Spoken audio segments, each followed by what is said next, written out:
और दिल्ली में सर्द हवाओं से लोग परेशान हैं। इस बीच कोहरा भी लोगों की परेशानी बढ़ा रहा है। देखिए टीवी 9 संवाददाता जितेंद्र भाटी की ये रिपोर्ट। मकर संक्रांति का दिन है, लेकिन आज भी देखें तो दिल्ली एनसीआर की सुबह शीतलहर के कहर के साथ हुई है और विजिबिलिटी कैसी है इसका आलम हम आपको दिखाते हैं। गजेंद्र मेरे पीछे दिखाइए। UEM जयपुर एक आदर्श लक्ष्य है। भावी छात्रों के लिए अच्छी नौकरी, भविष्य के लिए तैयार कौशल के साथ अच्छी शिक्षा। कुछ ही मीटर की दूरी पर जो है यहाँ पर इंडिया गेट है, आपको स्पष्ट रूप से नहीं दिखाई दे रहा होगा। और देखिए सूर्य देवता ने भी दर्शन दे दिए हैं, यानी कि सनराइज के बाद भी स्थिति जो है वो इतनी अच्छी नहीं है, विजिबिलिटी कम है। एक बार मैं अपने सहयोगी से कहूँगा पीछे की तरफ दिखाएंगे तो वहाँ पर देखिए नॉर्थ ब्लॉक है।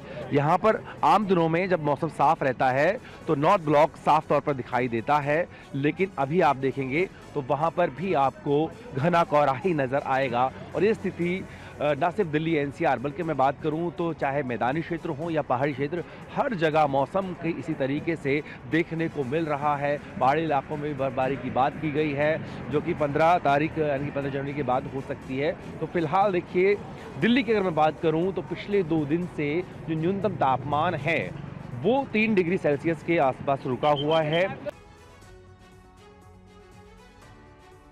जम्मू कश्मीर और पहाड़ों पर जाने की अगर आप सोच रहे हैं तो ये खबर आपके लिए बहुत अहम है। मौसम विभाग ने अगले 10 दिनों तक जम्मू कश्मीर के पहाड़ी इलाकों में भारी बर्फबारी की चेतावनी जारी की है। लगातार गिरते तापमान का ये असर है। बहती हुई नदी की धारा को भी सर्दियों ने रोक दिया है। ये तस्वीरें जम्मू कश्मीर के अनंतनाग की हैं। घाटी में कड़ाके की ठंड के कारण नदियां और नाले जम गए हैं। पहाड़ों से आ रहा पानी जम गया है। यहाँ रहने वाले बच्चे बर्फ पर खेल रहे हैं। मौसम विभाग ने 16 से 25 जनवरी के बीच भारी से बहुत भारी बर्फबारी का अनुमान जताया है। अगले 10 दिनों में घाटी के भीतरी क्षेत्र में सीजन की सबसे ज्यादा बर्फबारी की संभावना जताई गई है। मौसम विभाग के मुताबिक जम्मू कश्मीर के अधिकांश हिस्सों में मध्यम से भारी बर्फबारी की 75% संभावना जताई गई है। गुलमर्ग, सोनमर्ग, पहलगाम और दूध पथरी समेत दूसरे ऊंचाई वाले क्षेत्रों में बहुत भारी बर्फबारी देखने को मिल सकती है। जानकारी के मुताबिक इस बार बर्फबारी केवल पहाड़ों तक सीमित नहीं रहेगी, बल्कि कश्मीर के मैदानी इलाकों में भी मध्यम से भारी हिमपात देखने को मिल सकता है। प्रशासन स्थिति पर नजर बनाए हुए है। पर्यटकों और स्थानीय लोगों को मौसम की जानकारी के साथ ही अपनी यात्रा की योजना बनाने की सलाह दी जा रही है। जम्मू के कई इलाकों में आज सुबह घना कोहरा छाया रहा। मौसम विभाग के मुताबिक आने वाले दिनों में बारिश के साथ शीतलहर का प्रकोप और बढ़ सकता है। रिपोर्ट दिखाते हैं। और मकर संक्रांति की सुबह की शुरुआत घने कोहरे की चादर से हुई है। और अगर आप शहर में देखेंगे तो पूरा शहर इस समय घने कोहरे की चादर में लिपटा हुआ नजर आ रहा है। सड़कों पर यातायात बेहद ज़्यादा धीमा है और जो गाड़ियां सड़कों पर चल भी रही हैं वो कहीं ना कहीं डिपर लाइट और हेडलाइट जलाकर आगे चलने के लिए मजबूर हैं, क्योंकि विजिबिलिटी बेहद ज़्यादा कम है और ऐसे में सड़कों पर हादसा होने के चांसेस जो है वो बहुत ज़्यादा हो जाते हैं। और जो घना कोहरा इस समय पूरे जम्मू कश्मीर के अंदर छाया हुआ है, खासतौर पर जम्मू से लेकर जो पठानकोट तक का इलाका है, पंजाब का इलाका है, वहाँ पर जिस तरीके से घना कोहरा छाया हुआ है उसको देखते हुए लगातार ट्रेन सर्विसेज जो है वो भी जो है वो बाधित हो रही है। मौसम विभाग की तरफ से जाहिर किया गया है, क्योंकि 18 तारीख के बाद वेस्टर्न डिस्टर्बेंस एक्टिवेट होगा और उसके बाद बारिश और बर्फबारी का दौर जो है वो जम्मू कश्मीर के अंदर शुरू हो सकता है। इस तरीके का अनुमान जो है वो मौसम विभाग की तरफ से लगाया गया है। लेकिन तब तक इसी तरीके से कड़ाके की सर्दी, शीतलहर और घने कोहरे की मार लोगों को झेलनी पड़ेगी। और 26 जनवरी को लेकर जम्मू कश्मीर में सेना अभी से ही अलर्ट है।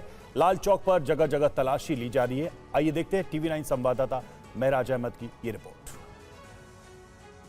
श्रीनगर के लाल चौक में स्थित जो है कुकर बाजार में है और यहाँ पे बता दें आपको कि ये बाजार जो है ये लोगों से भरा हुआ रहता है और ये तंग गलियों वाला एक ऐसा बाजार है जिसमें लोगों की अच्छी खासी संख्या जो है यहाँ पे जो है शॉपिंग करती है। आप देख सकते हैं कि किस तरीके से अभी सुरक्षा बलों की एक अच्छी खासी संख्या जो है वो यहाँ पे एरिया डोमिनेशन ऑपरेशन जो है उसके चलते कहा जा सकता है कि दुकानदारों से जो है गणतंत्र दिवस से पहले जो है कहा जा सकता है कि ये चेकिंग और इस तरीके से कहा जा सकता है कि जो सुरक्षा की को चौकन्ना किया गया है। यहाँ पे आप देख सकते हैं कि किस तरीके से ये तंग गलियों पर जो है कहा जा सकता है स्थित है पूरा जो इलाका है, और निसंदेह लाल चौक से कुछ कदम की दूरी पर ही है। और ऐसे बाज़ार में कोई भी जो अप्रिय घटना होती है वो बहुत जो बड़ी कहा जा सकता है कि असर करती है, और उसके चलते कहा जा सकता है कि 26 जनवरी से पहले ऐसे ही एरिया डोमिनेशन ऑपरेशन पूरे कश्मीर में चलाए जा रहे हैं, और जिनकी संख्या कहीं ना कहीं जो है दर्जनों में है। और इसके चलते कहा जा सकता है कि यहाँ पे भी ऐसे ही एरिया डोमिनेशन ऑपरेशन आज जो है गणतंत्र दिवस से पहले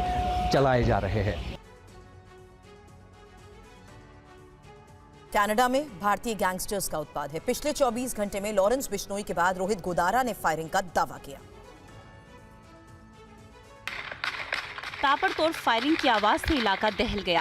रात के अंधेरे में फायरिंग की तस्वीरें कनाडा की हैं। कनाडा में ठिकाना बनाए गैंगस्टर रोहित गोदारा गैंग ने दलबीर उर्फ डेविड और भवन गिल के घरों पर फायरिंग की जिम्मेदारी ली है।